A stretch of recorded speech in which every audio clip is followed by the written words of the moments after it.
우리 가족도 아닌데 뭘 챙겨줘야 하니? 시어머니가 검정 비닐봉투를 제 발 앞으로 던지셨습니다. 팔순잔치 연회장이었어요. 하객 62명이 보는 앞에서요. 신우이한테는 순금 반지 580만 원, 황금돼지 820만 원을 주셨어요. 저한테요? 유통기한 1년 지난 홍삼 캔디 한 봉지였습니다.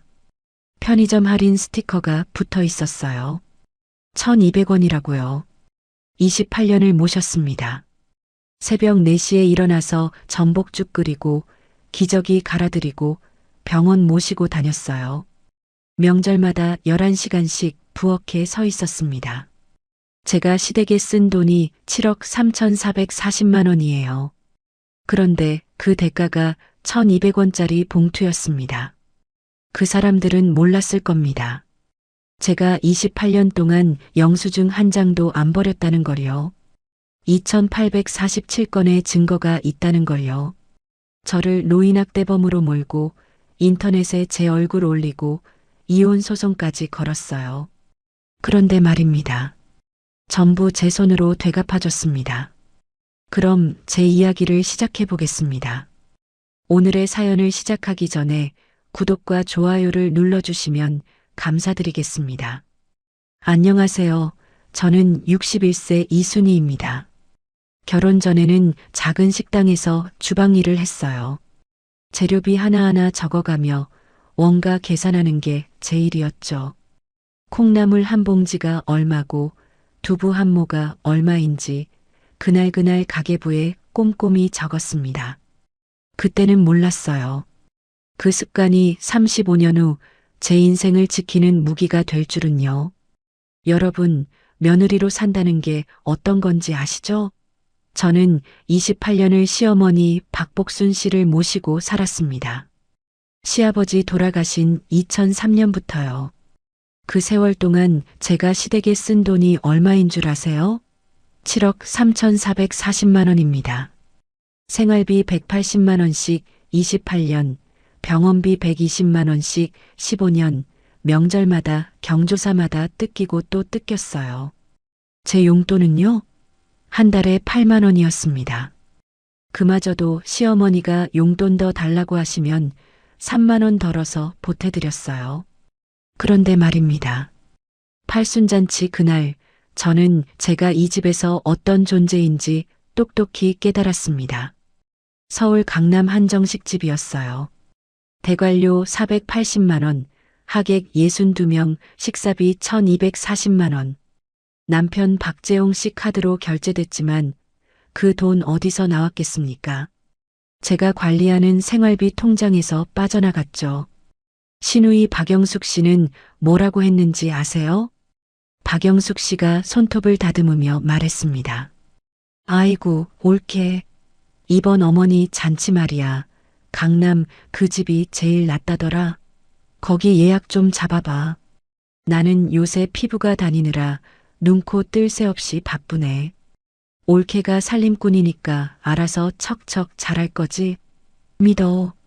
그 한마디에 1,720만 원이 제 어깨 위로 떨어졌습니다. 저는 아무 말도 못하고 고개만 끄덕였어요. 여러분, 제가 왜 그랬을까요? 35년을 그렇게 살아왔으니까요. 입을 열면 예민하다, 참으면 착하다 소리 듣는 게 며느리 인생이었습니다. 잔치 당일 연회장 좌석 배치표를 받습니다. 시어머니 자리 양옆에는 시누이 가족 4명이 앉게 되어 있었어요. 저와 남편은요, 입구 쪽 보조 테이블 8번이었습니다. 구석 중에 구석이요. 하객들 드나드는 문 바로 옆이라 찬바람이 휘윙 들어왔어요. 저는 그 자리에 앉아서 국 한 그릇도 제대로 못 떴습니다. 빈 접시 치우랴, 하객 안내하랴 정신이 없었거든요. 축하 순서가 됐을 때였습니다. 시어머니가 마이크를 잡고 시누이를 부르셨어요. 영수가, 우리 강아지 이리 좀 와봐라. 시누이가 앞으로 나가자 시어머니가 붉은 비단 보자기를 건넸습니다. 시누이가 그걸 풀었는데 여러분, 순금 반지였어요. 580만 원짜리, 그리고 황금돼지 장식 820만 원짜리, 합치면 1,400만 원입니다. 연회장이 술렁였어요. 친척들이 어머 어머 하면서 박수를 쳤습니다. 시누이가 반지를 손가락에 끼고 이리저리 돌려보며 웃었습니다. 어머나, 엄마, 이거 진짜 순금이야? 어머머, 너무 예쁘다. 근데 이거 꽤 무겁네. 엄마, 역시 우리 엄마가 최고야. 사랑해. 시어머니가 흐뭇하게 웃으셨어요. 그렇고 말고 우리 귀한 딸 복 많이 받으라고 이 엄마가 금방 세 군데를 이잡듯이 뒤져서 골랐어. 마음에 드니? 저는 그때 연회장 구석에서 빈 접시를 들고 서 있었습니다. 손님들 식사 끝난 그릇을 치우고 있었거든요. 기름기 묻은 접시가 손에서 미끄덩거렸어요. 그런데 갑자기 마이크에서 제 이름이 나왔습니다. 야, 거기 며느리. 너 어딨냐? 앞으로 좀 나와봐라. 심장이 덜컥 내려앉았습니다. 저는 앞치마를 벗으며 단상 앞으로 걸어 나갔어요. 62명의 시선이 제게 쏠렸습니다. 시어머니 손에는 검정 비닐봉투가 들려 있었어요. 시장에서 생선 담아주는 그 봉투 있잖아요. 시커멓고 얇아서 안이 비치는 그 봉투요. 시어머니가 그 봉투를 제 발 앞으로 던졌습니다. 툭 하고 바닥에 떨어지는 소리가 났어요. 연회장이 조용해졌습니다. 시어머니가 마이크에 대고 말씀하셨어요. 자, 이거 가져가라. 너는 뭐 우리 집안 핏줄도 아니고 남남인데 내가 뭘 거창하게 챙겨주겠니? 그래도 오늘 고생 좀 한 것 같길래 빈손으로 보내기 뭐해서 하나 챙겼다. 감사히 받아라. 여러분, 그 소리가 연회장 스피커를 통해 울려 퍼졌습니다. 62명 하객이 다 들었어요. 제 귀가 멍해졌습니다. 우리 가족도 아닌데라는 말이 머릿속에서 맴돌았어요. 28년을 모셨는데 가족이 아니라고요? 저는 허리를 굽혀 봉투를 집어들었습니다. 손이 부들부들 떨렸어요. 고개를 들 수가 없었습니다. 자리로 돌아오는 7초가 7시간처럼 느껴졌어요. 그 사이 아무도 말을 걸지 않았습니다. 눈을 마주치는 사람도 없었어요. 그런데 시누이가 뭘 했는지 아세요? 휴대폰을 들고 그 장면을 찍고 있었습니다. 동영상으로요. 입꼬리가 올라간 게 보였어요. 저는 자리에 앉아서 봉투를 무릎 위에 올려놨습니다. 남편 박재홍 씨는 옆에서 고개를 숙이고 핸드폰만 만지작거리고 있었어요. 한마디도 안 했습니다. 당신 왜 그래요? 한마디가 그렇게 어려웠을까요? 잔치가 끝나고 오후 6시쯤 집에 왔습니다. 현관문을 닫고 방에 들어가 봉투를 열었어요. 안에 뭐가 있었는지 아세요? 홍삼 캔디 한 봉지였습니다. 그것도 유통기한이 1년이나 지난 거요. 봉지 겉면에 편의점 할인 스티커가 붙어 있었어요. 1,200원이라고 적혀 있었습니다. 정가가 4,800원인데 할인받아 1,200원에 산 거죠. 봉지를 열어보니까 캔디 세 알이 녹아서 서로 엉겨 붙어 있었습니다. 여러분, 제 마음이 어땠겠습니까? 시누이한테는 순금 반지 580만 원, 황금돼지 820만 원. 저한테는 유통기한 지난 홍삼 캔디 1,200원. 4,833배 차이입니다. 제가 계산해 봤어요. 28년 세월이 1,200원이었습니다. 저는 침대에 앉아서 봉투를 무릎에 올려놓고 계산기를 두드렸습니다. 결혼 초기 7년은 시어머니가 시아버지랑 따로 사셨어요. 시아버지 돌아가신 2003년부터 우리 집으로 모셨죠. 그때부터 계산했습니다. 생활비 180만 원 곱하기 12개월 곱하기 28년 6억 480만 원. 병원비 120만 원 곱하기 12개월 곱하기 15년 2억 1,600만 원. 시어머니 당뇨 진단받은 2010년부터 약값이 들었거든요. 명절 경조사비 연 800만 원 곱하기 28년 2억 2,400만 원. 가전교체, 난방비 같은 잡비 6,960만 원. 총합 7억 3,440만 원. 저는 계산기 화면을 사진으로 찍었습니다. 그리고 휴대폰에 폴더를 하나 만들었어요. 기록이라고 이름 붙였습니다. 그게 시작이었어요. 그날 밤 출가한 딸 수진이한테 카톡을 보냈습니다. 오늘 할머니 잔치 잘 끝났어라고만 썼어요. 수진이가 답장을 보내왔습니다. 엄마, 진짜 고생 많았어. 우리 애가 갑자기 열이 펄펄 나서 못 가서 너무 미안해. 할머니가 엄마한테 수고했다고 용돈이라도 좀 주셨어? 34살 딸아이는 육아하느라 정신이 없었습니다. 그 애한테까지 걱정 끼치고 싶지 않았습니다. 남편은 거실 소파에서 TV를 보고 있었어요. 저는 방문을 닫았습니다. 그리고 기록 폴더에 오늘 날짜를 적었어요. 그 옆에 이렇게 썼습니다. 검정 비닐봉투 홍삼 캔디 1,200원. 여러분, 그날 밤 저는 잠이 오지 않았습니다. 천장을 보며 생각했어요. 28년 동안 뭘 한 걸까? 새벽 4시에 일어나 전복죽 끓이고 병원 모시고 다니고 명절마다 20인분상 차리고 그게 다 뭐였을까요? 1,200원. 유통기한 지난 홍삼 캔디 3알. 그게 제 28년의 값이었습니다. 팔순잔치 다음 날이었습니다. 새벽 4시 반에 방문 두드리는 소리가 났어요. 쿵쿵쿵. 잠결에 벌떡 일어났습니다. 문을 여니까 시어머니가 복도에 서 계셨어요. 잠옷바람에 맨발이셨습니다.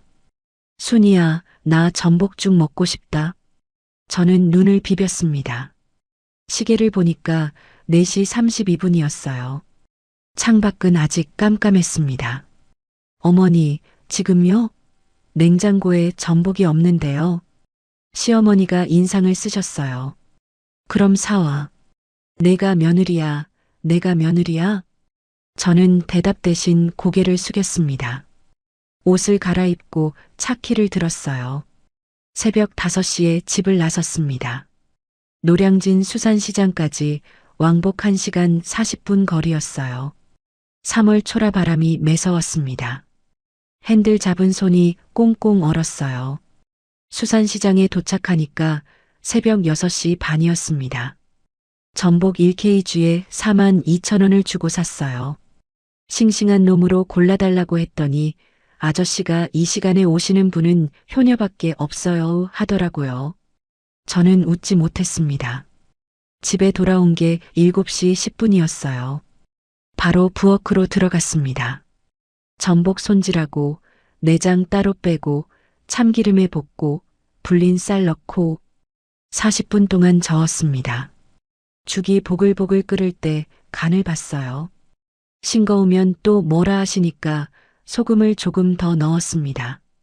오전 7시 50분 죽을 뚝배기에 담아서 시어머니 방으로 가져갔습니다. 밥상 위에 올려드리고 숟가락을 건넸어요.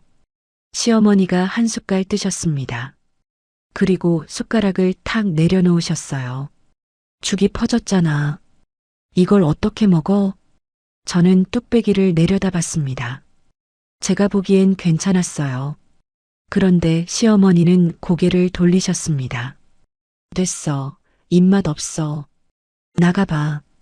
새벽 4시 반에 일어나서 왕복 1시간 40분 운전하고 전복 42,000원어치 사고 40분 동안 저어서 끓인 죽이었습니다.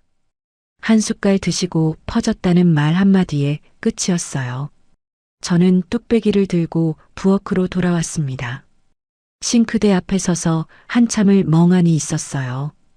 여러분, 그게 제 하루의 시작이었습니다. 그날 오전 10시쯤이었어요. 휴대폰 알림이 울렸습니다. 친척 단톡방이었어요. 47명이 있는 방인데 시누이가 뭔가를 올렸더라고요. 눌러봤더니 동영상이었습니다. 팔순잔치 때 제가 검정 비닐봉투 집어드는 장면이었어요. 신우이가 그 밑에 글을 달았습니다. 형분의 며느리 표정 보세요. 키읔키읔. 저는 손이 떨려서 휴대폰을 놓칠 뻔했습니다. 47명이 보는 방에 그 영상이 올라간 거예요. 댓글이 달리기 시작했습니다. 키읔키읔키읔 표정 실화냐, 에휴. 아무도 저를 걱정하는 말은 없었어요. 남편이 거실에서 TV를 보고 있었습니다. 저는 휴대폰을 들고 남편한테 갔어요. 여보, 이거 봐요. 영숙 씨가 단톡방에 이런 걸 올렸어요. 남편이 화면을 힐끗 보더니 말했습니다. 가족끼리 장난인데 뭘 그래. 내가 너무 예민해. 그러고는 리모컨을 들고 채널을 돌렸어요. 저는 그 자리에 서서 남편 뒤통수를 바라봤습니다. 입술을 깨물었어요. 피가 날 것 같았습니다. 아무 말도 못하고 방으로 돌아왔습니다. 그 주 목요일이 시어머니 정기검진 날이었어요. 대학병원 내과, 안과, 정형외과 3군데를 돌아야 했습니다. 저는 오전 8시에 시어머니를 모시고 집을 나섰어요. 병원 지하 1층 주차장에서 자리 찾는 데만 40분 걸렸습니다. 빙글빙글 돌았어요. 겨우 자리를 잡고 시어머니 휠체어를 꺼냈습니다. 내과 접수, 대기, 진료, 체열. 그 다음 안과. 또 접수, 대기, 진료. 정형외과까지 끝내니까 오후 1시였어요. 병원 끝나고 바로 집에 갈 수 있었을까요? 아니요. 약국 들러서 약 타고, 한의원 가서 침 맞으시게 하고, 대형마트 가서 장 보고, 마포구 약국, 서대문구 한의원, 은평구 마트, 3군데를 돌았습니다. 집에 도착하니까 오후 5시였어요. 9시간 동안 시어머니 모시고 다닌 겁니다. 현관문 열고 들어오니까 신우이가 거실 소파에 앉아 있었습니다. 언제 왔는지 커피를 마시고 있더라고요. 저는 시어머니 휠체어를 밀면서 인사했어요. 아, 영숙 씨 왔어요? 신우이가 커피잔을 내려놓으며 말했습니다. 언니, 나 엄마한테 할 말 있어서 왔어. 그러더니 시어머니한테 말했어요. 엄마, 나 요즘 쇼핑몰 자금 좀 빠듯해서 용돈 좀 더 필요한데. 시어머니가 고개를 끄덕이셨습니다. 그래, 얼마나 필요한데? 한 50만 원? 오빠네가 보태면 되잖아. 시어머니가 저를 쳐다보셨어요. 순이야, 들었지? 이번 달부터 50만 원 더 보태. 저는 입이 떨어지지 않았습니다. 이미 매달 생활비 180만 원에 병원비 120만 원을 드리고 있었어요. 총 300만 원이요. 거기에 50만 원을 더 보태라고요? 어머니, 저희도 형편이. 신우이가 끼어들었습니다. 언니, 형편이 뭐가 어려워? 오빠 대기업 다녔잖아. 퇴직금도 받았을 거고. 저는 신우이 얼굴을 봤습니다. 손톱에 빨간 매니큐어가 반짝거렸어요. 발리 여행 갔다 왔다면서 얼굴이 그을려 있었습니다. 1박에 89만 원짜리 풀빌라에서 2주를 살다 온 사람이 50만 원을 더 달라고요? 저녁에 남편한테 말했습니다. 여보, 어머니가 생활비 50만 원 더 보태래요. 영숙 씨한테 줄 용돈이 필요하대요. 남편이 TV에서 눈을 떼지 않고 말했어요. 그래, 그럼 내가 알아서 줄이면 되잖아. 뭘 나한테 그래. 저는 할 말을 잃었습니다. 제가 알아서 줄이라고요? 이미 제 용돈 8만 원에서 쥐어짜고 있는데요. 그날 밤 저는 제 용돈 8만 원에서 3만 원을 덜어내기로 했습니다. 앞으로 한 달에 5만 원으로 살아야 했어요. 화장품 살 돈은 없었습니다. 친구 만나서 커피 한 잔 마실 여유도 없어졌어요. 추석 연휴가 다가왔습니다. 연휴 전날 오후 2시에 시어머니 집에 도착했어요. 20인분 상차림 재료를 사야 했습니다. 마트에서 장을 봤는데 계산대에서 금액이 찍혔어요. 87만 원. 제 카드로 결제했습니다. 집에 돌아와서 오후 3시부터 요리를 시작했어요. 갈비찜, 잡채, 동그랑땡, 전, 나물 5가지. 11시간 동안 부엌에 서 있었습니다. 다리가 퉁퉁 부었어요. 허리가 끊어지는 것 같았습니다. 새벽 2시에 겨우 끝내고 설거지를 시작했어요. 3시간 30분 걸렸습니다. 새벽 5시 30분에 겨우 눕혔어요. 2시간 자고 아침 8시에 일어났습니다.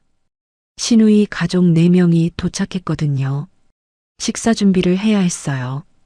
점심까지 대접하고 나니까 오후 1시였습니다. 시누이가 자리에서 일어나더니 말했어요. 우리 시댁 가야 해서 먼저 갈게. 설거지가 산더미였습니다. 그릇이 싱크대에 쌓여 있었어요. 저는 시누이 뒷모습을 봤습니다. 영숙 씨, 설거지라도 좀. 시누이가 현관에서 돌아보며 말했어요. 언니, 나 오늘 운전 많이 해야 해서 힘들어. 오빠한테 시켜. 남편은요? 거실 소파에 드러누워서 TV를 보고 있었습니다. 저는 부엌으로 돌아왔어요. 혼자 설거지를 했습니다. 점심 식사 때였어요. 친척 12명이 둘러앉아 있었습니다. 시어머니가 갑자기 말씀하셨어요. 우리 며느리는 복이 없어.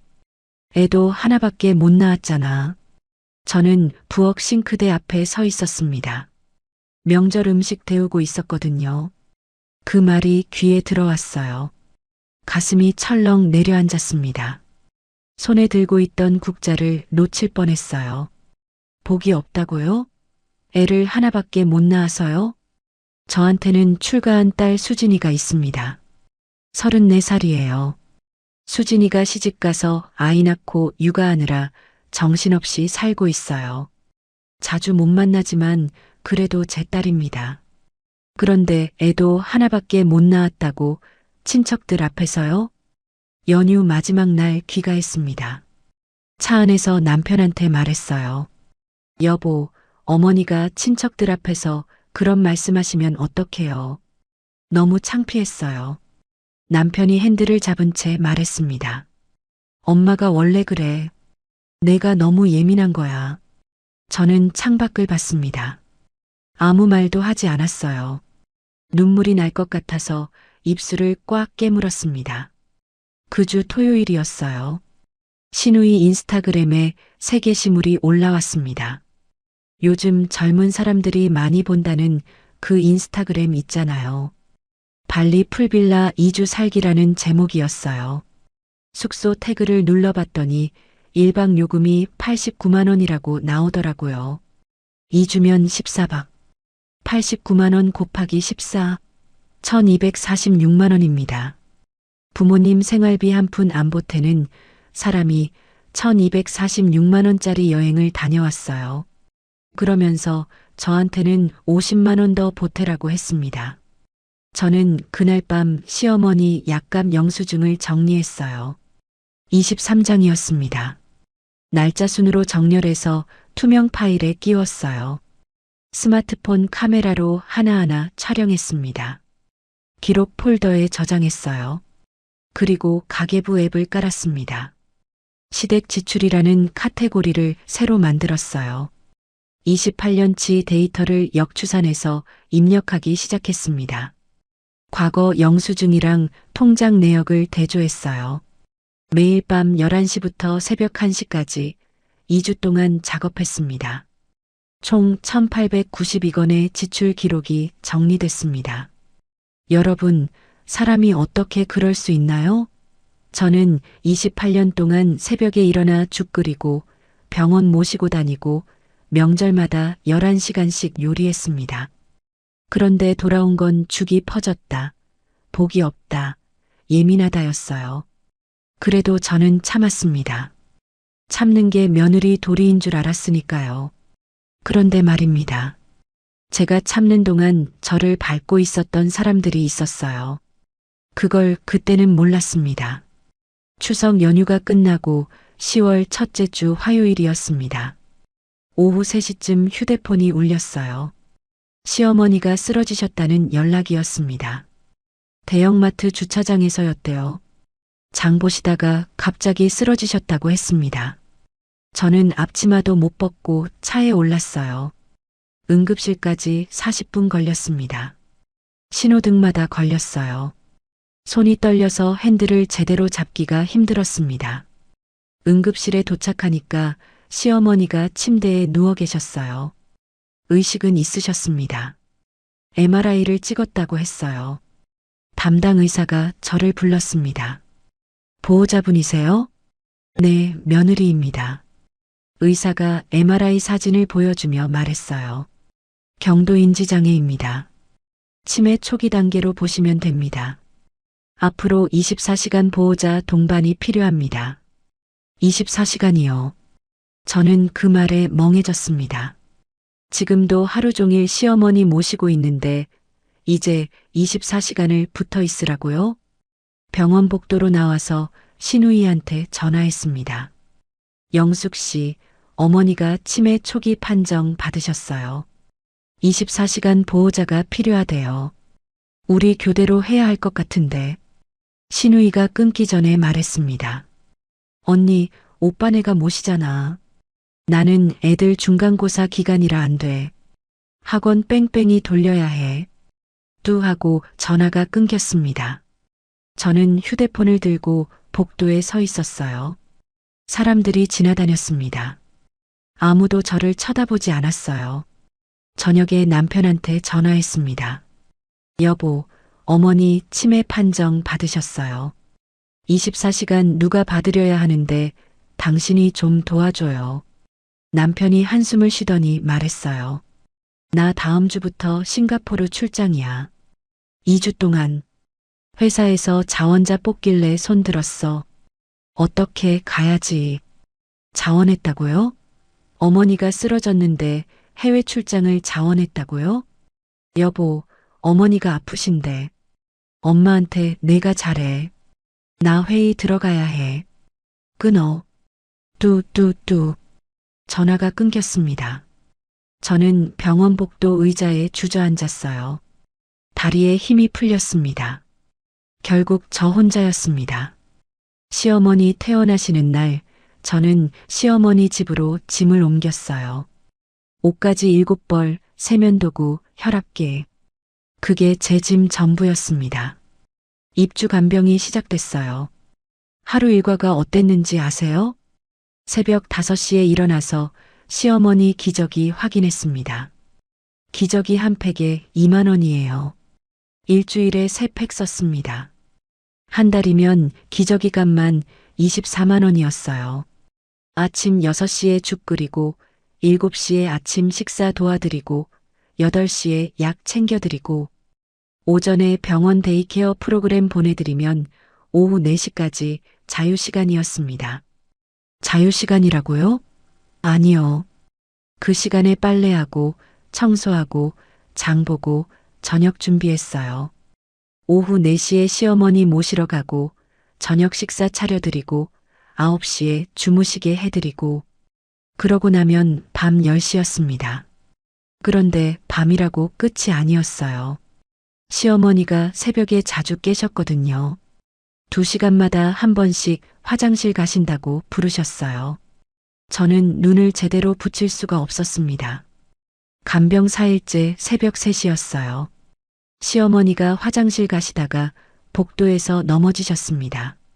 쿵 하는 소리에 잠이 확 깼어요. 뛰어나갔더니 시어머니가 바닥에 누워 계셨습니다. 다행히 크게 다치신 데는 없었어요. 부축해서 다시 침대에 눕혀드렸습니다. 그날 이후로 저는 잠을 못 잤어요.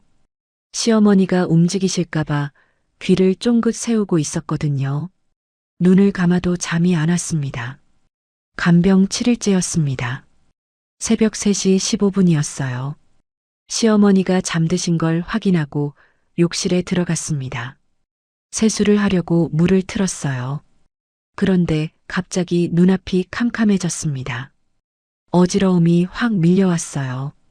저는 세면대 모서리에 이마를 부딪히며 쓰러졌습니다. 정신이 들었을 때 차가운 타일 바닥에 누워 있었어요. 이마에서 뭔가가 흘러내렸습니다. 손으로 만져보니까 피었어요. 저는 기어서 휴대폰을 집었습니다. 119에 전화했어요. 말이 제대로 안 나왔습니다. 살려주세요. 구급대원이 왔을 때 저는 욕실 바닥에 쓰러져 있었어요. 들것에 실려서 병원으로 갔습니다. 서울 서대문구 소재 종합병원 응급실이었어요. 눈을 떴을 때 하얀 천장이 보였습니다. 코에 산소호흡기가 꽂혀 있었어요. 팔에는 수액줄이 연결되어 있었습니다. 의사가 침대 옆에 서 있었어요. 이순희 씨, 정신이 드세요? 저는 고개를 끄덕였습니다. 만성피로 누적이에요. 저혈압에 경미한 뇌진탕까지 있습니다. 입원 3일 권고합니다. 의사가 제 눈을 들여다보며 말했어요. 이대로 가시면 정말 쓰러져서 못 일어나십니다. 본인 몸 좀 챙기세요. 저는 아무 말도 못했습니다. 눈물이 흘렀어요. 주먹으로 눈을 닦았습니다. 입원실로 옮겨졌습니다. 4인실이었어요. 침대에 누워서 휴대폰을 확인했습니다. 남편한테서 문자가 와 있었어요. 딱 한 통이었습니다. 엄마 잘 부탁해. 나 회의 중. 퇴원하면 연락해. 여러분, 제 마음이 어땠겠습니까? 저는 쓰러져서 응급실에 실려왔습니다. 이마에서 피가 났어요. 의사가 못 일어나십니다라고 했습니다. 그런데 남편이 보낸 문자가 뭐였냐고요. 엄마 잘 부탁해. 시어머니 걱정이었어요. 저 걱정이 아니라요. 아내가 쓰러졌는데 괜찮냐는 말 한마디가 없었습니다. 저는 휴대폰을 이불 위에 내려놓았어요. 천장을 봤습니다. 하얀 천장에 형광등이 깜빡거렸어요. 35년을 같이 살았습니다. 그 사람한테 저는 뭘까요? 시어머니 간병하는 사람? 밥 차려주는 사람? 청소하는 사람? 남편이라는 사람한테 저는 사람이 아니었어요. 입원 3일째 되는 날 오후 퇴원 수속을 밟았습니다. 병원비 47만 원을 내고 시어머니 집으로 돌아왔어요. 이마에 밴드를 붙인 채로요. 집에 들어오니까 시어머니가 거실에 앉아 계셨어요. 저를 보시더니 말씀하셨습니다. 왔어? 너 없으니까 밥이 맛이 없더라. 저 걱정은 없으셨어요. 밥맛이 없었다는 말만 하셨습니다. 그날 저녁 시어머니 통장 정리를 도와드렸어요. 농협 통장이었습니다. 잔액을 확인하려고 거래 내역을 훑어보다가 이상한 걸 발견했습니다. 최근 3개월간 큰 금액이 빠져나가 있었어요. 7월 3일 700만 원 이체, 7월 28일 800만 원 이체, 8월 15일 600만 원 이체, 9월 5일 700만 원 이체, 총 2,800만 원이었습니다. 이체받은 계좌는 전부 국민은행이었어요. 저는 시어머니께 여쭤봤습니다. 어머니, 이 돈은 어디로 보내신 거예요? 2,800만 원이나 빠져나갔어요. 시어머니가 고개를 갸웃하셨어요. 내가 그랬나 기억이 안 나. 저는 가슴이 덜컥 내려앉았습니다. 2,800만 원을요? 기억이 안 나신다고요? 저는 신우이한테 전화했어요. 영숙 씨, 어머니 통장에서 2,800만 원이 빠져나갔어요. 혹시 알아요? 신우이가 퉁명스럽게 대답했습니다. 엄마가 직접 하신 거예요. 왜 난리예요? 아니, 그 돈이 어디로 간 건지. 언니, 우리 엄마 돈 우리 엄마 마음대로 쓰는 건데 뭔 상관이에요? 참견 좀 그만해요. 뚜 하고 전화가 끊겼습니다. 저는 이상했습니다. 시어머니가 치매 초기인데 3개월 동안 2,800만 원을 이체하셨다고요? 게다가 기억이 안 나신다고요? 저는 휴대폰 카메라로 이체 명세서 사장을 촬영했습니다. 기록 폴더에 저장했어요. 그리고 컴퓨터를 켜서 대법원 인터넷 등기소에 접속했습니다. 시어머니 명의 부동산 등기부등본을 발급받았어요. 화면에 뜬 내용을 보고 저는 눈을 의심했습니다. 시어머니 소유였던 서울 마포구 아파트가 있었어요. 전용 84제곱미터, 시가 4억 2천만 원짜리 아파트였습니다. 그 아파트가 6개월 전인 4월 15일에 소유권 이전이 되어 있었어요. 새 소유자 이름은 박영숙이었습니다. 신우이요. 이전 원인은 증여라고 적혀 있었어요. 저는 국세청 홈택스에 접속했습니다. 증여세 납부 내역을 조회했어요. 증여세 8,400만 원이 시어머니 계좌에서 납부된 기록이 있었습니다. 신우이가 낸 게 아니었어요. 시어머니 돈으로 세금까지 낸 거예요. 계산을 해봤습니다. 아파트 4억 2천만 원, 증여세 대납 8,400만 원, 현금 이체 2,800만 원, 총 5억 3,200만 원이었습니다. 신우이가 시어머니한테서 5억이 넘는 돈을 빼간 거예요. 그것도 시어머니가 치매 판정 받기 직전에요. 저는 화장실에 들어갔습니다. 문을 잠그고 세면대 거울 앞에 섰어요. 5분 동안 거울 속 제 얼굴을 봤습니다. 핏기가 없었어요. 이마에는 밴드가 붙어 있었고 손등에는 간병하면서 생긴 멍이 3군데 남아 있었습니다. 저는 휴대폰 메모장을 열었어요. 한 줄을 적었습니다. 참을 것인가, 기록할 것인가. 그 아래 한 줄을 더 적었어요. 기록한다. 그날 밤 35년 결혼 생활에서 처음으로 남편한테 먼저 전화하지 않았습니다.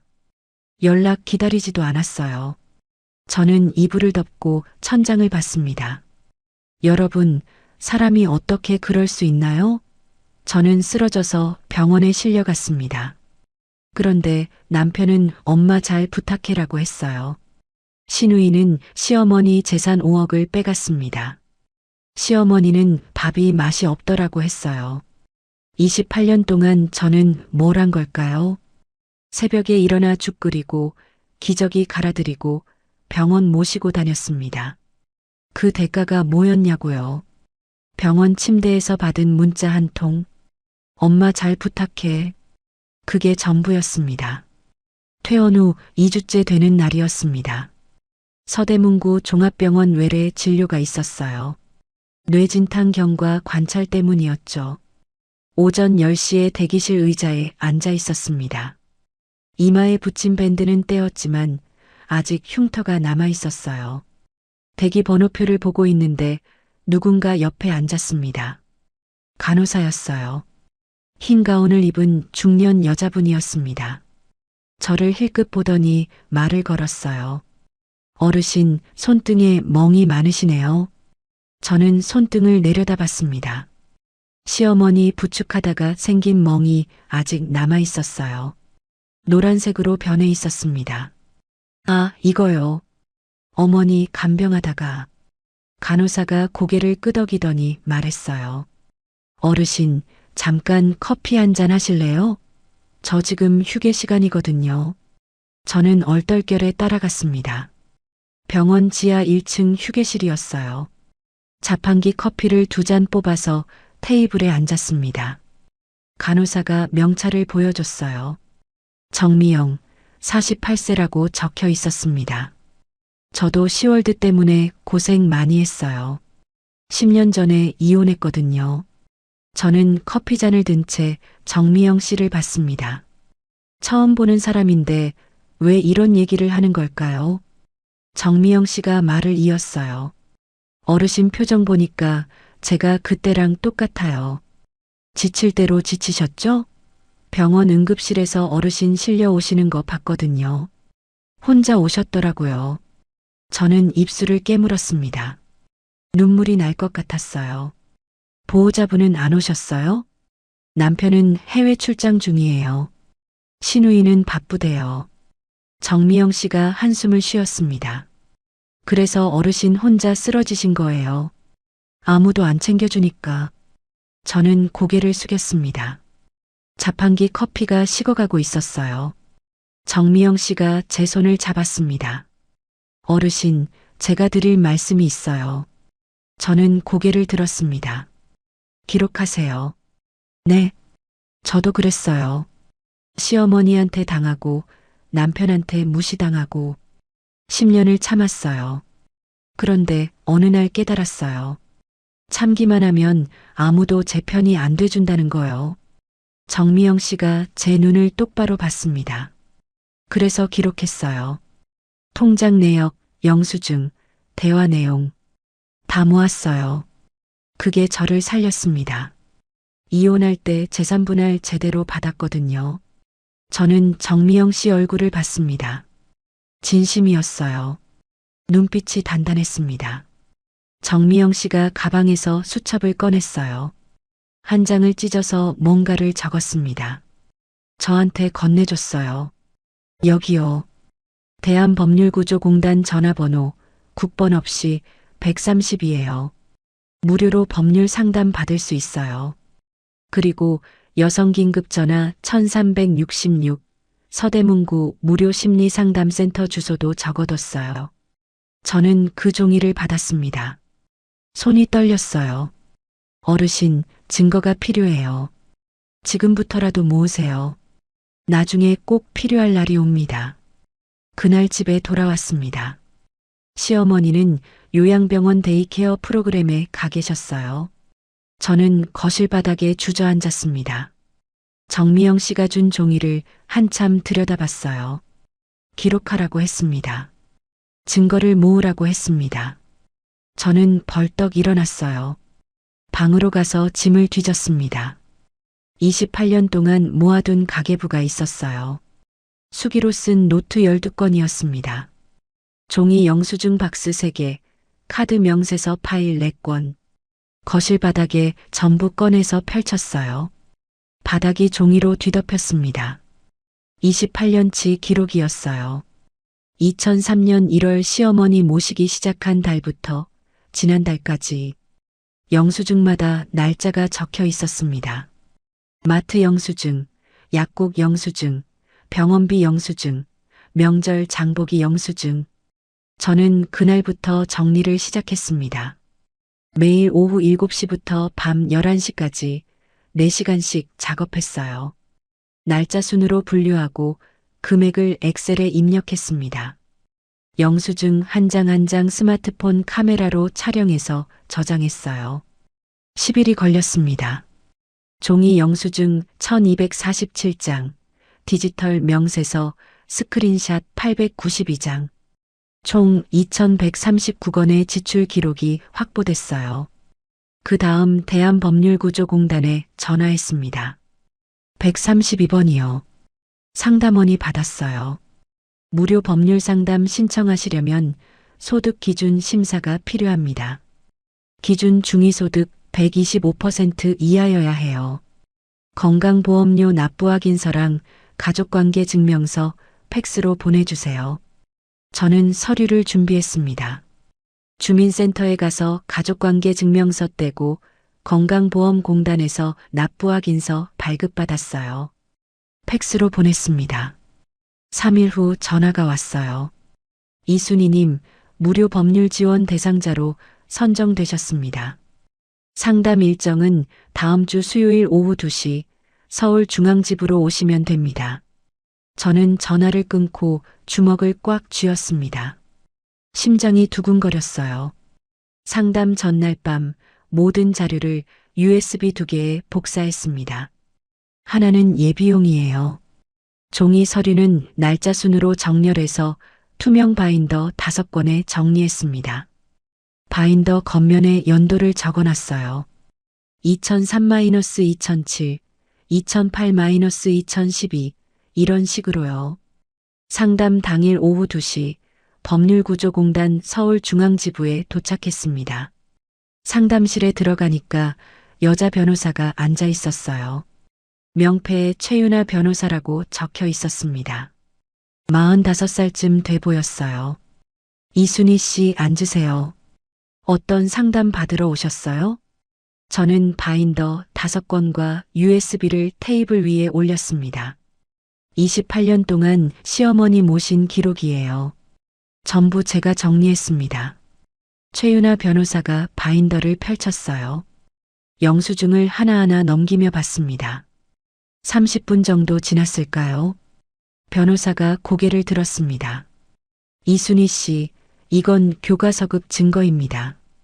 이 정도면 싸울 수 있어요. 저는 가슴이 뛰었습니다. 숨이 가빠졌어요. 정말요? 네. 재산분할 기여분 청구, 부당이득 반환 청구, 명의도용 의심권 추가 조사. 3가지 법적 경로가 있어요. 하나씩 설명해 드릴게요. 최윤아 변호사가 종이에 적으며 설명했습니다. 저는 고개를 끄덕이며 들었어요. 희망이 생겼습니다. 처음으로 내 편이 생긴 것 같았어요. 상담 끝나고 집에 돌아왔습니다. 저녁 7시쯤이었어요. 저는 충청남도 서산시에 계신 친정어머니한테 전화했습니다. 어머니는 시골 작은 집에서 혼자 사세요. 국민연금 월 42만 원으로 생활하시죠. 엄마, 나야. 순이야, 무슨 일이야? 목소리가 왜 그래? 저는 그동안 있었던 일을 말씀드렸어요. 팔순잔치 검정 비닐봉투부터 시누이가 5억 넘게 빼간 것까지. 어머니는 한참 동안 아무 말 없이 들으셨습니다. 엄마, 나 이제 그냥 못 살겠어. 법적으로 싸워보려고. 어머니가 한숨을 쉬셨어요. 순이야, 내가 널 시집 보내고 35년을 죄인처럼 살았다. 내가 고생하는 거 알면서도 시집 잘 살아야지 그 말밖에 못 해줬어. 저는 눈물이 났습니다. 엄마, 이제 내 인생 살아라. 엄마가 도와줄 건 없지만. 어머니가 말을 멈추셨어요. 잠시 후 다시 말씀하셨습니다. 엄마가 국민연금에서 15년 동안 몰래 모아둔 돈 있어. 1200만 원이야. 필요하면 보태줄까? 저는 울음이 터질 것 같았어요. 월 42만 원 받으시면서 15년 동안 모으신 거예요. 얼마나 아끼셨을까요? 고기 한 점 안 드시고 난방비 아끼려고 전기장판만 깔고 사셨을 거예요. 엄마, 아직은 괜찮아요. 정 필요하면 그때 말할게요. 전화를 끊고 한참을 울었습니다. 그 주 토요일 오후였어요. 시어머니가 요양병원 데이케어 프로그램에 가 계셨습니다. 오전 10시부터 오후 4시까지요. 저는 그 시간을 이용했어요. 인터넷으로 CCTV 설치 업체를 검색했습니다. 3곳에서 견적을 받았어요. 가장 저렴한 곳이 48만 원이었습니다. 거실, 주방, 현관 3곳에 카메라를 다는 비용이었어요. 저는 제 비상금 통장에서 현금을 인출했습니다. 48만 원이요. 그 돈으로 CCTV를 설치했어요. 설치 기사가 물었습니다. 영상 저장은 어디로 할까요? 클라우드로 하면 월정액이 나가는데요. 제 휴대폰에 자동으로 저장되게 해주세요. 기사가 앱을 설치해줬어요. 날짜별로 영상 검색이 가능했습니다. 테스트 촬영을 해보니까 거실 소파까지 선명하게 나왔어요. 그날 저녁 남편한테 문자를 보냈습니다. 이제부터 심오진 모든 대화와 상황이 녹화됩니다. 읽음 표시가 떴어요. 하지만 답장은 오지 않았습니다. 저는 휴대폰 갤러리를 열었어요. 기록 폴더 이름을 증거로 바꿨습니다. 6자리 비밀번호를 설정했어요. 제 생년월일이 아닌 아무도 모르는 숫자로요. 여러분, 저는 그때 깨달았습니다. 참기만 하면 아무것도 바뀌지 않는다는 걸요. 28년 동안 예민하다. 그냥 넘어가라. 가족이니까 그 말에 속았습니다. 가족이니까 참아야 한다고요? 아니에요. 가족이면 서로 아껴줘야죠. 정미영 씨 말이 맞았어요. 기록해야 합니다. 증거를 모아야 해요. 그래야 내 편이 생깁니다. 저는 그날 밤 바인더 5권을 다시 펼쳤습니다. 영수증을 하나하나 넘기며 확인했어요. 2003년 2월 15일 시어머니 병원비 35만 원. 2003년 3월 1일 생활비 180만 원. 2003년 5월 5일 어버이날 선물 28만 원. 28년이었습니다. 종이 한 장 한 장에 제 세월이 담겨 있었어요. 저는 메모장을 열었습니다. 한 줄을 적었어요. 이제부터 나를 지킨다. 다음에 설 명절이 돌아왔습니다. 시어머니 집 거실에서 친척 모임이 열렸어요. 참석 인원이 27명이었습니다. 시어머니 쪽 친척들이요. 삼촌, 고모, 사촌 언니들까지 다 모였어요. 오전 10시부터 상차림을 시작했습니다. 갈비찜, 잡채, 전, 나물. 작년이랑 똑같았어요. 부엌에서 11시간 동안 서 있었습니다. 오후 1시에 겨우 식사가 끝났어요. 저는 부엌에서 앞치마를 벗었습니다. 설거지를 시작하려던 참이었어요. 그런데 오늘은 달랐습니다. 저는 싱크대 앞에 서서 숨을 깊이 들이쉬었어요. 심장이 쿵쾅거렸습니다. 거실로 나갔습니다. 27명이 둘러앉아 있었어요. 시어머니가 상석에 앉아 계셨고 시누이가 그 옆에 있었습니다. 남편은 구석 자리에서 휴대폰을 만지작거리고 있었어요. 저는 입을 열었습니다. 잠시 보여드릴 게 있습니다. 거실이 조용해졌어요.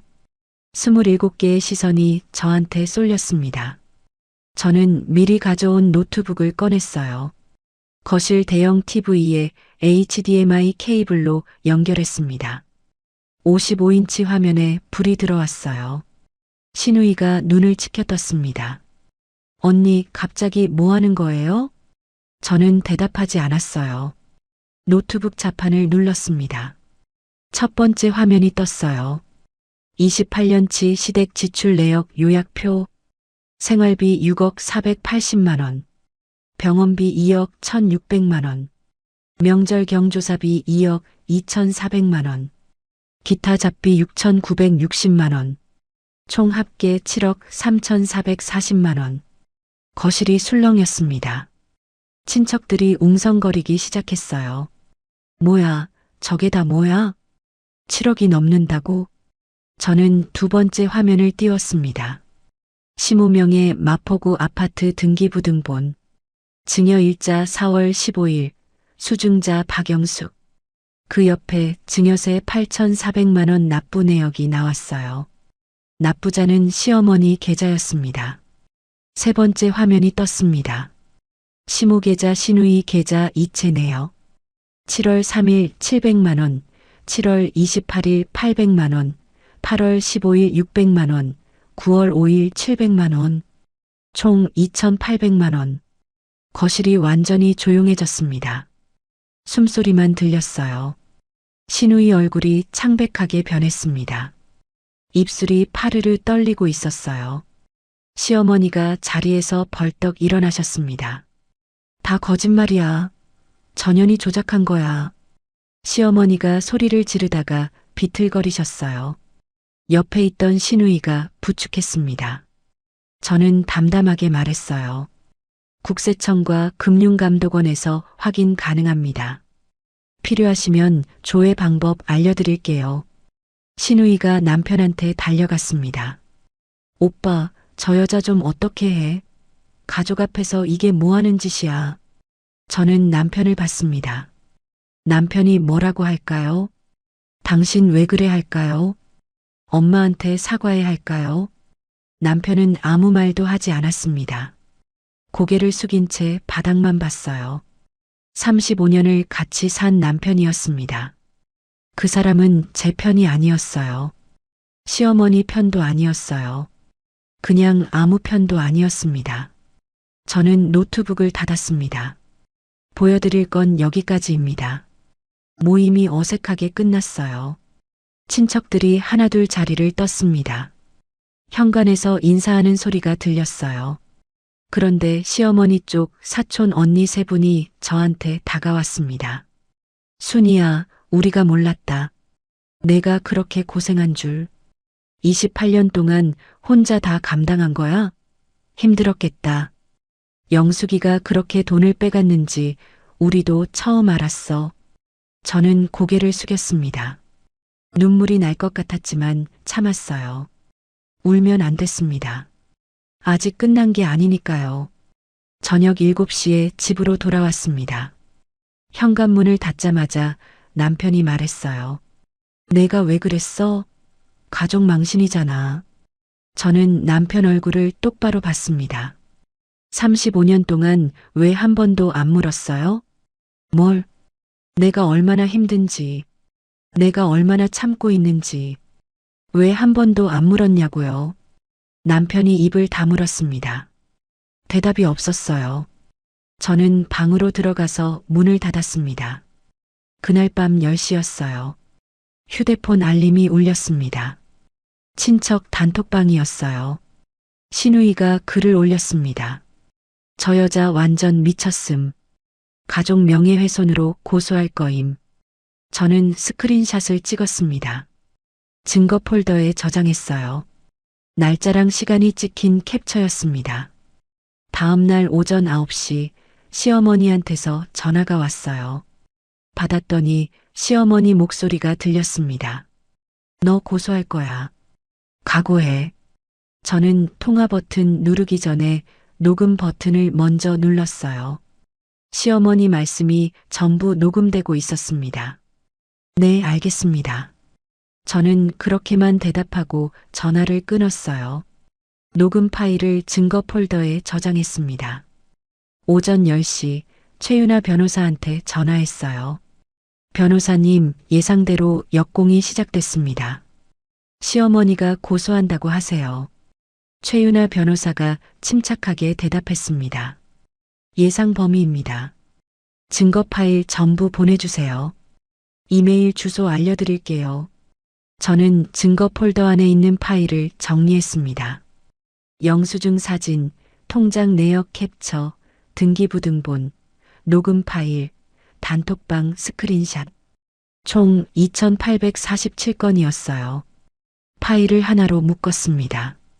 비밀번호를 설정하고 최윤아 변호사 이메일로 보냈어요. 용량이 커서 10분 넘게 걸렸습니다. 전송 완료 알림이 떴어요. 저는 휴대폰 캘린더를 열었습니다.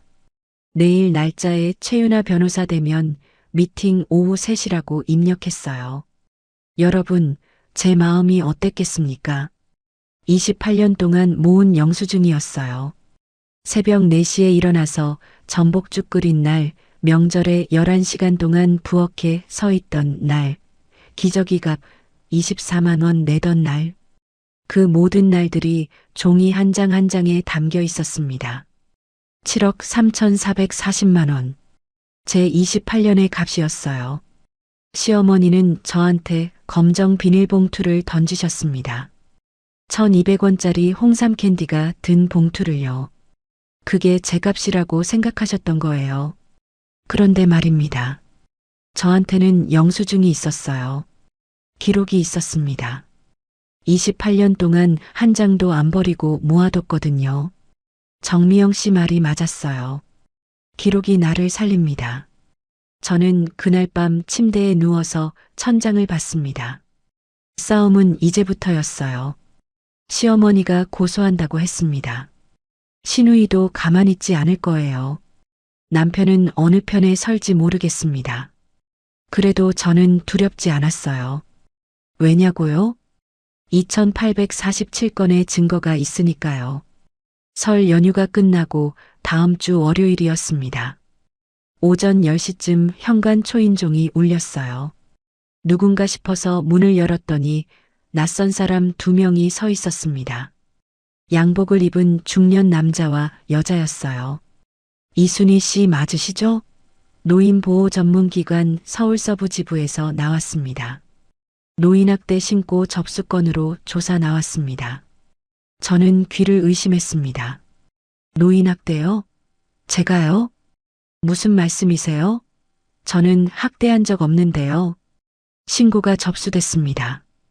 피해자 박복순 씨, 가해자로 지목된 분이 이순희 씨예요. 잠시 조사에 협조해 주셔야 합니다. 저는 멍하니 서 있었어요. 다리에 힘이 풀렸습니다. 조사관 2명이 집 안으로 들어왔어요. 조사관이 시어머니 방으로 들어갔습니다. 시어머니와 따로 면담을 한다고 했어요. 저는 거실에서 대기해야 했습니다. 소파에 앉아서 손을 꼭 쥐었어요. 손바닥에 땀이 났습니다. 30분이 지났어요. 시어머니 방에서 무슨 소리가 들렸습니다. 시어머니 목소리였어요. 뭐라고 하시는지는 안 들렸지만 가끔 목소리가 높아졌어요. 면담이 끝나고 조사관이 저한테 왔습니다. 이순희 씨, 피신고인 조사 진행하겠습니다. 몇 가지 질문 드릴게요. 저는 고개를 끄덕였어요. 조사관이 수첩을 펼쳤습니다. 신고 내용에 따르면 이순희 씨가 시어머니 식사를 거르게 하고 욕설을 했다고 합니다. 사실인가요? 저는 고개를 저었습니다. 아니요. 저는 28년 동안 하루도 빠짐없이 식사 챙겨드렸습니다. 욕설도 한 적 없어요. 증거가 있으신가요? 저는 자리에서 일어났어요. 휴대폰을 가져왔습니다. CCTV 영상 있습니다. 거실, 주방, 현관 세 곳에 카메라 설치해뒀어요. 42시간 분량 있습니다. 조사관이 눈을 동그랗게 떴어요. CCTV요? 네. 날짜별로 정리해뒀습니다. USB에 담아드릴까요? 저는 미리 준비해둔 USB를 건넸습니다. 조사관이 받아들었어요. 영상 확인 후 결과 통보드리겠습니다. 조사관들이 돌아갔습니다. 현관문이 닫히고 나서야 저는 소파에 주저앉았어요. 온몸에 힘이 빠졌습니다. 노인학대범이라고요. 28년 동안 새벽 4시에 일어나서 죽 끓이고 기저귀 갈아드리고 병원 모시고 다닌 제가요. 세상에 어떻게 이럴 수 있나요? 3일 후 노인보호 전문기관에서 전화가 왔어요. 이순희 씨, 조사 결과 알려드립니다. CCTV 영상 확인 결과 학대 정황이 없는 것으로 판단됐습니다. 종결 예정입니다. 저는 안도의 한숨을 내쉬었어요. 다행이다 싶었습니다. 그런데 그게 끝이 아니었어요. 5일 후 휴대폰에 문자가 왔습니다. 서울서 부경찰서입니다. 노인학대 혐의 관련 출석 요청합니다. 다음 주 수요일 오전 10시 시어머니와 시누이가 경찰에 추가 고소장을 제출한 거예요.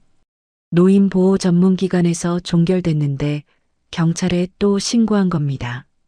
출석 당일 오전 10시 서울서 부경찰서 형사과에 도착했어요.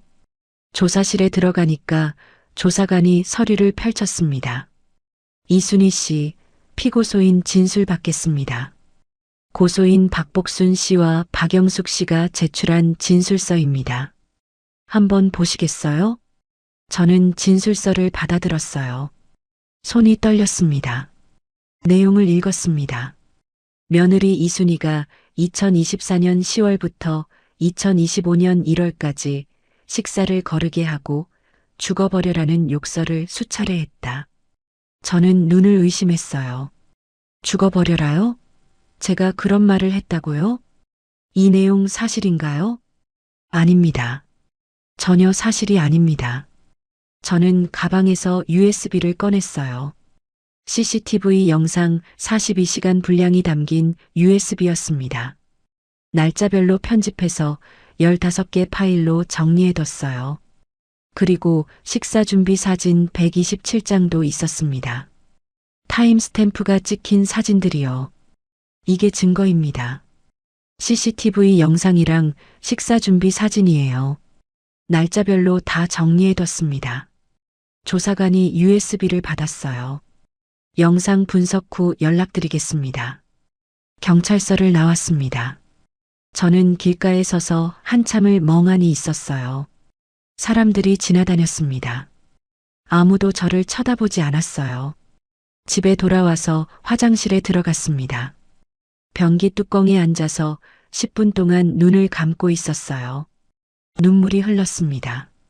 참으려고 했는데 참아지지 않았어요. 여러분, 제 마음이 어땠겠습니까? 28년 동안 시어머니 모셨습니다. 새벽에 일어나 죽 끓이고 병원 다니고 기저귀 갈아드렸어요. 그런데 그 시어머니가 저를 노인학대범으로 신고했습니다. 죽어버려라 했다고요. 한 번도 그런 말 한 적 없어요. 경찰 출석 이틀 후였습니다.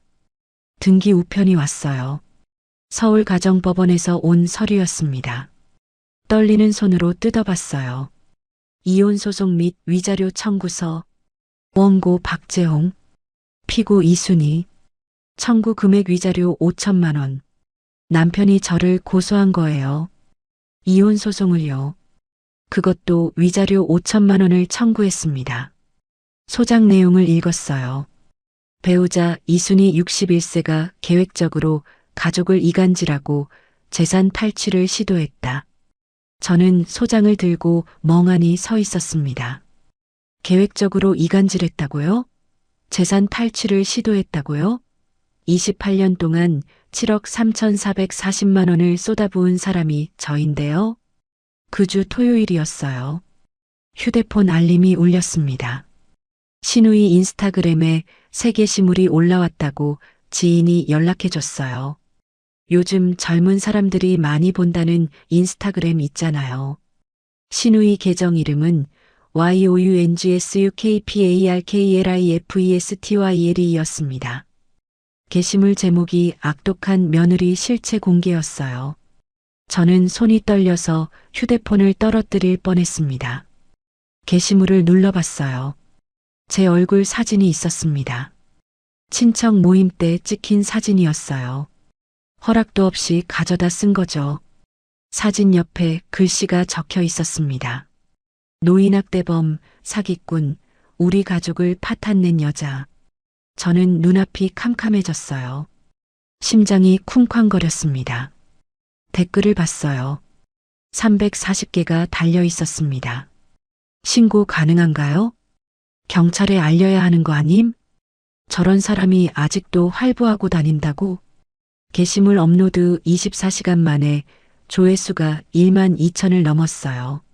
모르는 사람들이 저를 욕하고 있었습니다. 제 얼굴을 보면서요. 월요일 오전이었습니다. 직장에서 전화가 왔어요. 저는 서대문구 초등학교 급식실에서 시간제 조리원으로 일하고 있었거든요.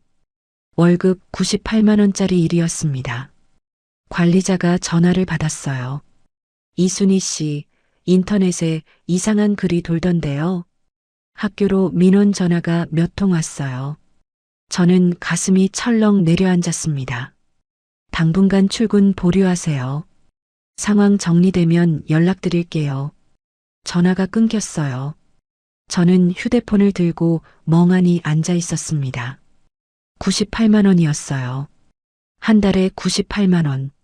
그 돈으로 제 용돈 내고 친정 어머니 약값 보태드렸는데 그 일자리마저 잃게 생긴 거예요. 저는 친정 어머니한테 전화했습니다.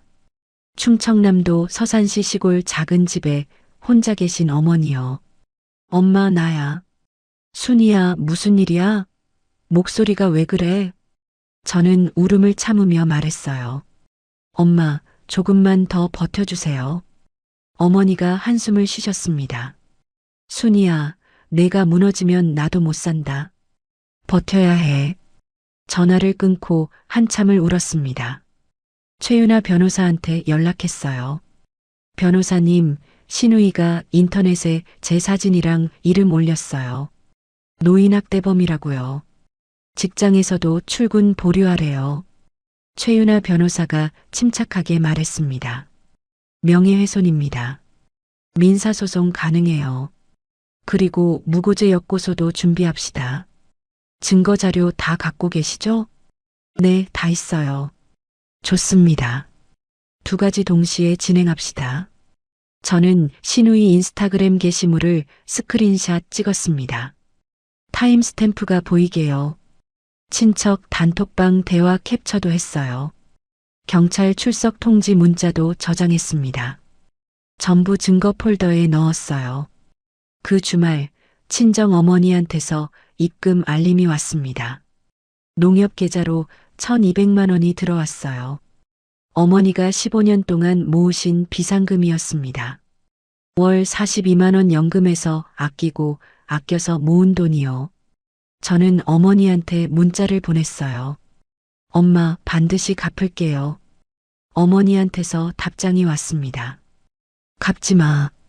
내 돈이야. 저는 휴대폰을 들고 한참을 울었습니다. 86세 어머니가 연금 42만 원 받으시면서 15년 동안 모은 돈이에요. 고기 한 점 안 드시고 난방비 아끼려고 겨울에도 전기장판만 깔고 사셨을 거예요. 그 돈을 저한테 보내신 거예요. 저는 가계부 앱을 열었습니다. 소송 비용이라는 항목을 새로 만들었어요. 첫 번째 지출을 입력했습니다. 변호사 착수금 300만 원 3월 15일 지급 예정. 여러분, 사람이 어떻게 그럴 수 있나요? 저는 28년 동안 시어머니 모셨어요. 새벽에 일어나 죽 끓이고 병원 다니고 기저귀 갈아드렸습니다. 그런데 그 시어머니가 저를 노인학대범으로 신고했어요. 신우이는 인터넷에 제 얼굴을 올리고 사기꾼이라고 했습니다. 남편은 이혼 소송을 걸었어요. 가족이라고 불렀던 사람들이었습니다. 35년을 같이 살았어요. 그 사람들이 저를 범죄자로 만들려고 했습니다. 그래도 저는 무너지지 않을 겁니다. 왜냐고요? 2847건의 증거가 있으니까요. 그리고 저를 믿어주는 사람이 있으니까요. 친정어머니, 최윤아 변호사, 정미영 간호사, 진짜 제 편인 사람들이요.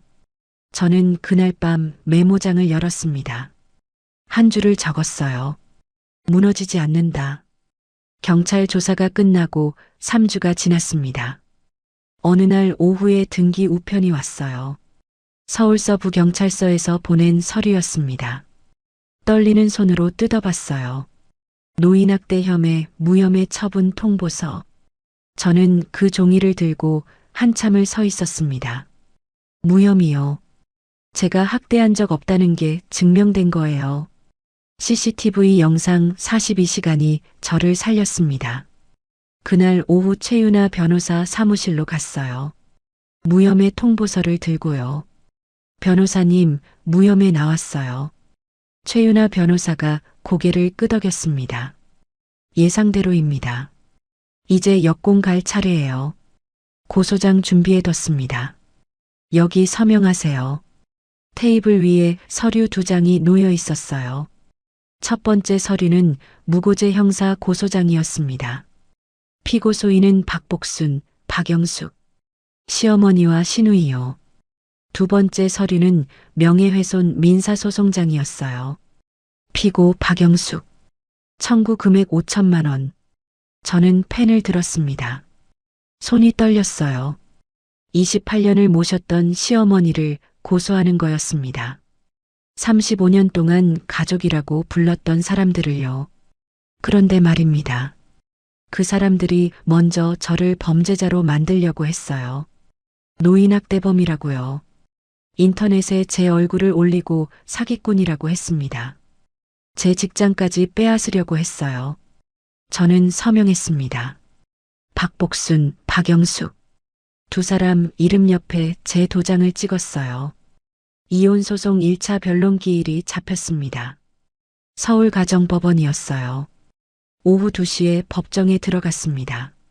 남편 박재홍 씨가 반대편 자리에 앉아 있었어요. 35년을 같이 산 사람이었습니다. 눈도 마주치지 않더라고요. 판사가 말했습니다. 원고 측 변호인 주장하세요. 남편 측 변호사가 일어났어요. 원고 박재홍 씨는 35년간 가정을 위해 성실히 일했습니다. 그러나 피고 이순희 씨는 가족 갈등을 조장하고 재산 탈취를 시도했습니다. 위자료 5천만 원을 청구합니다. 저는 입술을 깨물었어요. 가족 갈등을 조장했다고요? 재산 탈취를 시도했다고요? 최윤아 변호사가 일어났습니다. 재판장님, 증거 자료 제출하겠습니다. 변호사가 바인더 5건과 USB를 제출했어요. 제가 28년 동안 모은 영수증과 통장 내역이었습니다. 피고 이순희 씨는 28년간 시어머니를 부양하며 총 7억 3,440만 원을 지출했습니다. 반면 원고 박재홍 씨는 퇴직금 1억 8천만 원 중 1억 원을 여동생 박영숙 씨에게 송금했습니다. 차용증은 없습니다. 판사가 서류를 넘기며 봤어요. 눈썹이 올라갔습니다. 차용증 없이 1억 원을요? 남편 측 변호사가 당황한 표정을 지었어요. 남편이 고개를 숙였습니다. 자료 정리가 체계적이군요. 판사가 말했습니다. 저는 가슴이 뛰었어요. 28년 동안 영수증 한 장 안 버리고 모은 보람이 있었습니다. 2차 변론 기일이 열렸어요. 시어머니 측 대리인이 나왔습니다. 시어머니가 직접 출석하지는 않았어요. 피해자 박복순 씨는 치매 환자입니다. 기억 오류로 인한 진술이었습니다. 며느리를 학대범으로 신고한 건 병으로 인한 착오였습니다. 최윤아 변호사가 서류를 들었어요. 재판장님, 박복순 씨의 병원 진료 기록입니다. 여기 보시면 경증 인지장애, 일상 의사소통 및 금융거래 판단 능력 유지라고 적혀 있습니다. 치매로 인한 착오가 아닙니다. 판사가 진료 기록을 확인했어요. 고개를 끄덕였습니다. 신우이 측 변호사가 일어났어요. 아파트 증여와 현금 이체는 어머니의 자발적 의사에 따른 것입니다. 강요한 적 없습니다.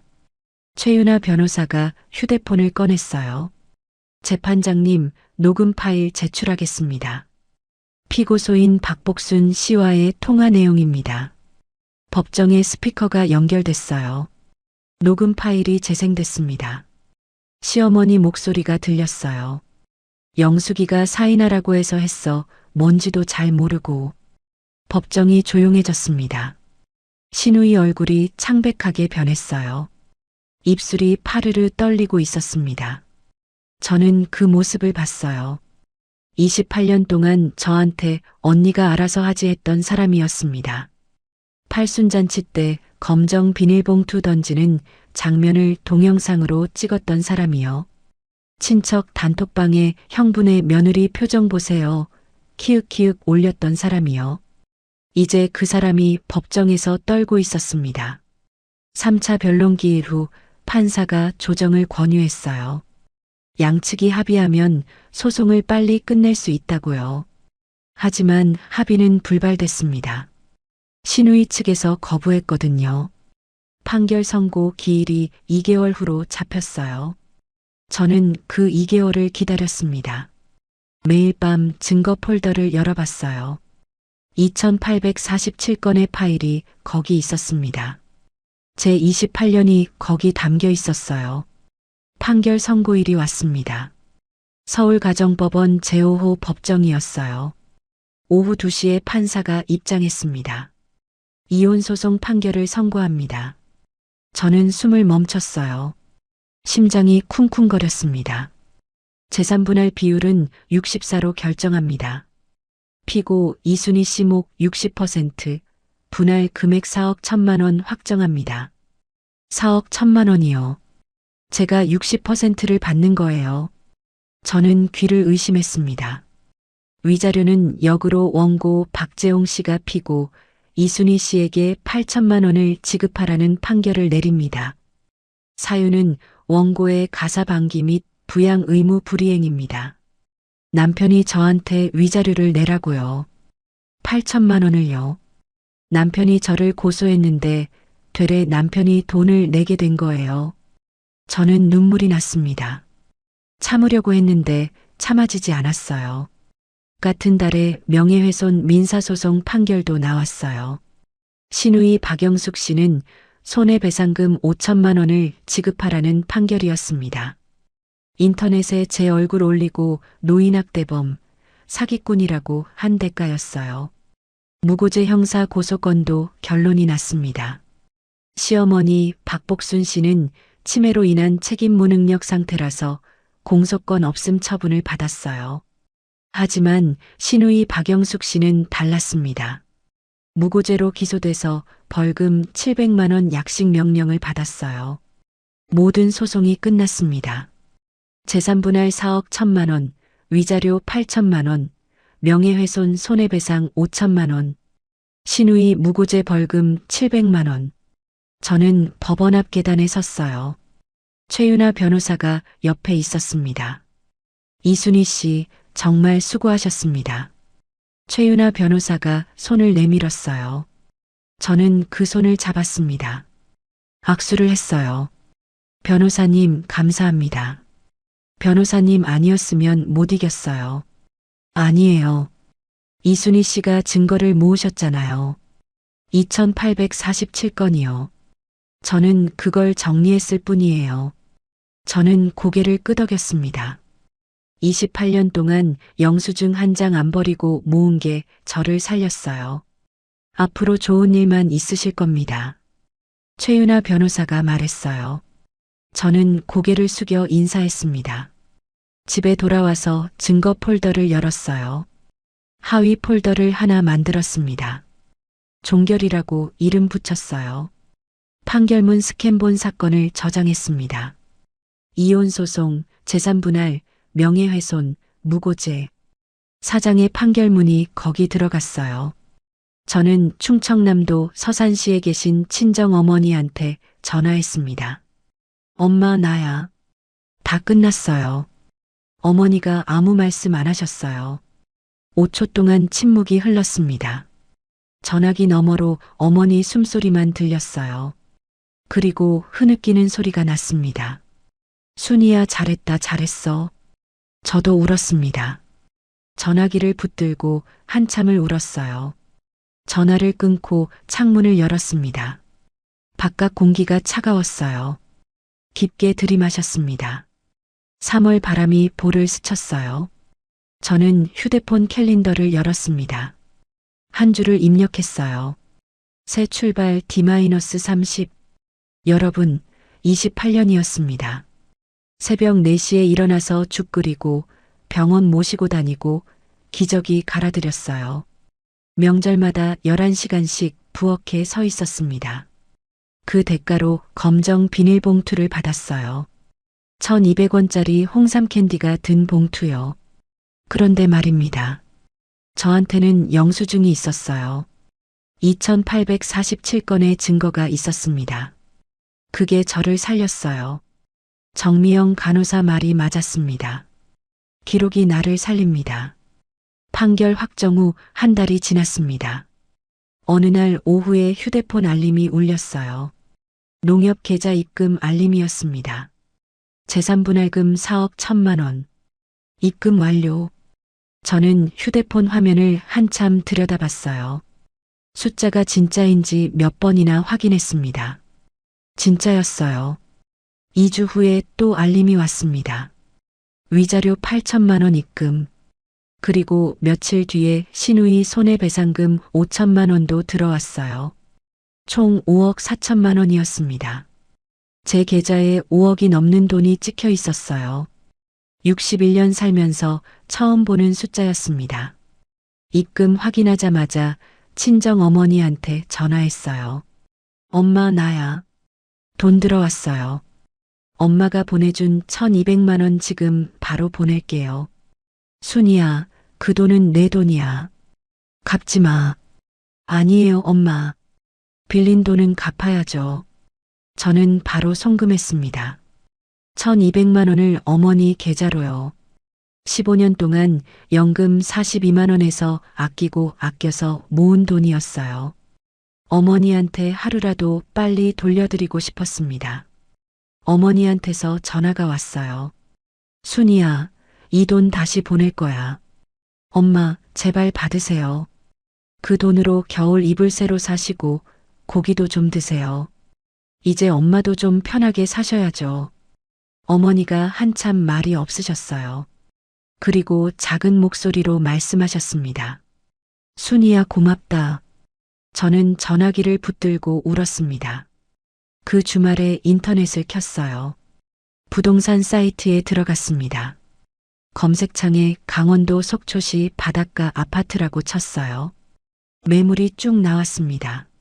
저는 35년 동안 바다를 본 적이 없었어요. 신혼여행 때 제주도 갔던 게 마지막이었습니다. 그 후로는 시어머니 모시느라, 명절 준비하느라, 병원 다니느라 여행 한 번 못 갔어요. 매물 3곳을 추렸습니다. 다음 주말에 속초로 내려갔어요. 혼자 KTX 타고 갔습니다. 창밖으로 풍경이 지나갔어요. 논밭이 보이고 산이 보이고 터널을 지나니까 바다가 보였습니다. 저는 창문에 이마를 대고 바다를 봤어요. 파란 물결이 반짝거렸습니다. 눈물이 났어요. 왜 우는지 모르겠는데 눈물이 멈추지 않았습니다. 속초역에서 내려서 부동산 3곳을 돌았어요. 첫 번째 집은 너무 낡았습니다. 두 번째 집은 바다가 안 보였어요. 세 번째 집을 보러 갔습니다. 조양동 소재 아파트였어요. 15층이었습니다. 현관문을 열고 들어갔는데 거실 창문으로 바다가 보였어요. 동해 바다가 한눈에 들어왔습니다. 저는 거실 창 앞에 서서 한참을 바라봤어요. 수평선이 보였습니다. 하늘과 바다가 맞닿은 곳이요. 61년 살면서 이런 풍경은 처음이었어요. 이 집으로 할게요. 부동산 사장님이 웃었어요. 좋은 선택하셨어요. 전용 59제곱미터, 매매가 2억 3천만 원입니다. 저는 계약서에 서명했습니다. 계약금 2,300만 원을 그날 바로 입금했어요. 잔금은 2개월 후로 잡았습니다. 서울로 돌아오는 KTX 안에서 창밖을 봤어요. 해가 지고 있었습니다. 하늘이 주황색으로 물들었어요. 저는 휴대폰을 꺼내서 요양보호사 교육원을 검색했습니다. 28년 동안 시어머니 간병했잖아요. 새벽에 일어나서 죽 끓이고 기저귀 갈아드리고 병원 모시고 다녔습니다. 그 경험이 쓸모없는 게 아니었어요. 자격증을 따면 일을 할 수 있었습니다. 서울 은평구에 있는 교육원에 등록했어요. 이론 교육 80시간, 실기 교육 80시간, 현장 실습 80시간, 총 240시간 과정이었습니다. 교육이 시작됐어요. 매일 오전 9시부터 오후 5시까지 수업을 들었습니다. 어르신 돌보는 법, 응급상황 대처법, 치매 환자 케어법. 28년 동안 해온 일이었지만 체계적으로 배우니까 달랐어요. 교육 끝나고 저녁에는 이사 준비를 했습니다. 짐을 정리했어요. 버릴 건 버리고 가져갈 건 박스에 쌌습니다. 35년 동안 살던 집이었어요. 추억이 있는 물건도 있었지만 대부분은 필요 없는 것들이었습니다. 교육 3개월이 끝나고 필기 시험을 봤어요. 100점 만점에 92점이 나왔습니다. 합격이었어요. 합격증을 받은 날 사진을 찍었습니다. 친정 어머니한테 카톡으로 보냈어요. 엄마, 나 합격했어요. 어머니한테서 답장이 왔습니다. 우리 딸 대단하다. 자랑스럽다. 저는 휴대폰을 들고 웃었어요. 61살에 자격증 땄습니다. 새로운 시작이었어요. 이사 2주 전에 충청남도 서산시로 내려갔습니다. 친정어머니 집이요. 시골 작은 집이었어요. 마당에 감나무가 있었습니다. 어릴 때 그 나무에서 감 따먹던 기억이 났어요. 어머니 방에 들어갔습니다. 짐을 정리해야 했거든요. 옷가지, 이불, 사진 앨범, 제사용품, 택배 박스 12개에 쌌어요. 어머니가 방문 앞에 서 계셨습니다. 순이야, 이 집 떠나기 싫은데. 엄마, 바다 보이는 집이에요. 매일 아침 바다 보면서 일어나시면 얼마나 좋아요. 어머니가 고개를 끄덕이셨어요. 눈가가 젖어 있었습니다. 이사 당일이었어요. 오전 7시에 용달 트럭 한 대가 왔습니다.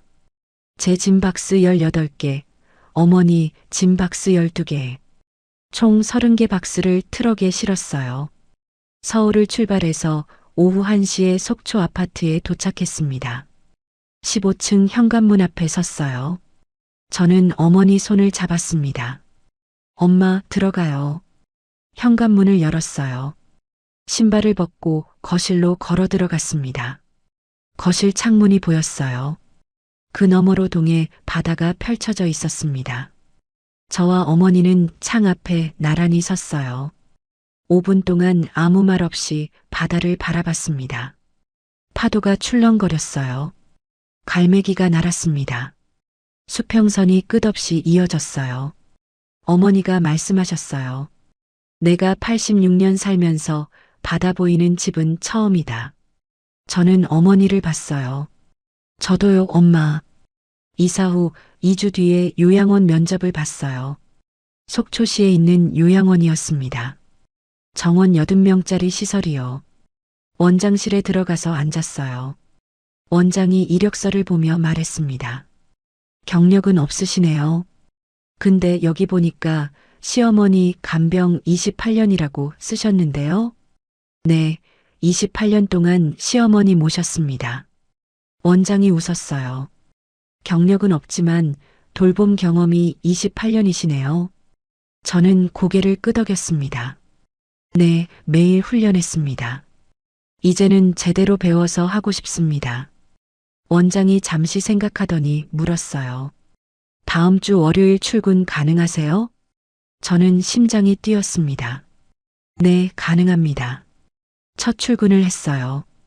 요양보호사 유니폼을 입었습니다. 하늘색 상의에 흰색 바지였어요. 거울을 봤습니다. 61살 이순이가 거기 서 있었어요. 새 출발이었습니다. 한 달이 지났어요. 첫 월급이 들어왔습니다. 218만 원이요. 저는 가계부 앱을 열었어요. 수입 항목에 입력했습니다. 2026년 5월 급여 218만 원. 제 손으로 번 돈이었어요. 누구한테 손 안 벌리고 눈치 안 보고 번 돈이요. 218만 원이 그렇게 클 줄 몰랐습니다. 한편 서울에서는 소식이 들려왔어요. 신우이 쇼핑몰이 폐업했다고 하더라고요. 소송 패소 후에 거래처들이 등을 돌렸대요. 매출이 급감해서 3개월 버티다가 폐업 신고를 냈다고 했습니다. 시어머니는 치매 증상이 악화됐어요. 경기도 양주시에 있는 요양원에 입소하셨습니다. 비용은 시누이가 부담하게 됐어요. 남편은요? 이혼 확정 후에 연락이 끊겼습니다. 공동명의 아파트 매각 잔금 정산일에만 문자가 왔어요. 계좌 확인해라. 그게 마지막이었어요. 35년을 같이 산 사람이었는데 마지막 연락이 문자 한 줄이었습니다. 속초 생활 3개월째였어요. 저는 매일 새벽 5시에 일어났습니다. 예전에는 시어머니 죽 끓이려고 일어났어요. 지금은 달랐습니다. 거실 창가에 앉았어요. 커피를 한 잔 내렸습니다. 창밖으로 바다가 보였어요.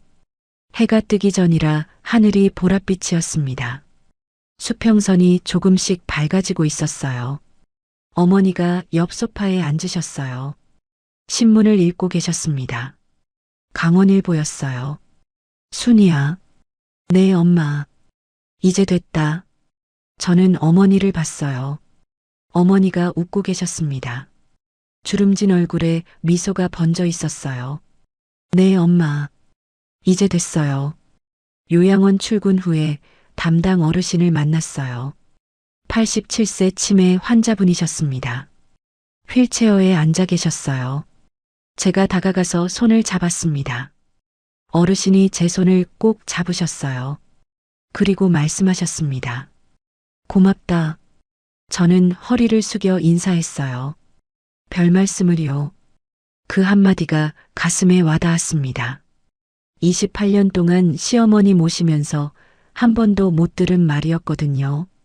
퇴근 후 저녁 6시였어요. 속초 해변 산책로를 걸었습니다. 혼자였어요. 바닷바람이 불었습니다. 머리카락이 날렸어요. 파도 소리가 들렸습니다. 저는 휴대폰을 꺼냈어요. 메모장을 열었습니다. 한 줄을 적었어요. 삶이란 남을 위해 태우는 것이 아니라 나를 지키며 함께 걷는 것. 메모를 저장했습니다. 휴대폰을 주머니에 넣었어요. 해가 지고 있었습니다. 수평선 위로 주황빛이 번졌어요. 하늘이 붉게 물들었습니다. 저는 해변 끝까지 천천히 걸어갔어요. 여러분, 저는 61살의 새 인생을 시작했습니다. 28년 동안 시어머니 모시고 35년 동안 남편한테 무시당하고 검정 비닐봉투에 1200원짜리 인생 취급받았어요. 그런데 말입니다. 포기하지 않았습니다. 기록했어요. 증거를 모았습니다. 싸웠어요. 그리고 이겼습니다. 이제 저는 바다가 보이는 집에서 삽니다. 친정어머니랑 함께요. 매일 아침 커피 마시면서 바다를 봐요. 요양원에서 일하면서 제 손으로 돈을 벌어요. 이게 제 새 인생입니다. 여러분, 35년 세월이 흐르고 나서야 깨달았습니다. 피를 나눴다고 다 가족이 아니라는 것을요. 진짜 가족은 내 아픔에 같이 울어주고 내 헌신을 알아주는 사람이라는 걸 이제야 알았습니다. 지금 제 휴대폰에는 여전히 그 증거 폴더가 있어요. 2847건의 파일이요. 가끔 열어봅니다. 영수증 한 장 한 장에 제 28년이 담겨 있거든요. 그 기록이 저를 살렸습니다. 매일 아침 바다를 보면서 다짐해요. 다시는 남을 위해 나를 잃어버리지 않겠다고요. 여러분도 저처럼 바보같이 참고만 살지 마세요. 억울할 땐 기록하시고 나 자신을 가장 먼저 아끼는 법을 배우셔야 합니다. 착하게 사느라 손해보지 마세요. 세상은 참는 사람한테 더 많은 걸 요구하거든요. 속초 바닷가 산책로를 걸으며 처음으로 깊은 숨을 내쉬어 봅니다. 61년 살았는데 이제야 제 인생의 진짜 주인이 된 기분이에요. 옆에는 친정 어머니가 계시고 창밖에는 바다가 있습니다. 이게 제 새 인생입니다. 혹시 지금 이 순간에도 혼자 소갈이하며 눈물 짓는 분이 계신다면 제 이야기가 작은 위로와 용기가 되었기를 진심으로 바랍니다. 이야기를 끝까지 들어주신 분이 계시다면 어디서 듣고 있는지 댓글 하나만 남겨주세요. 감사합니다.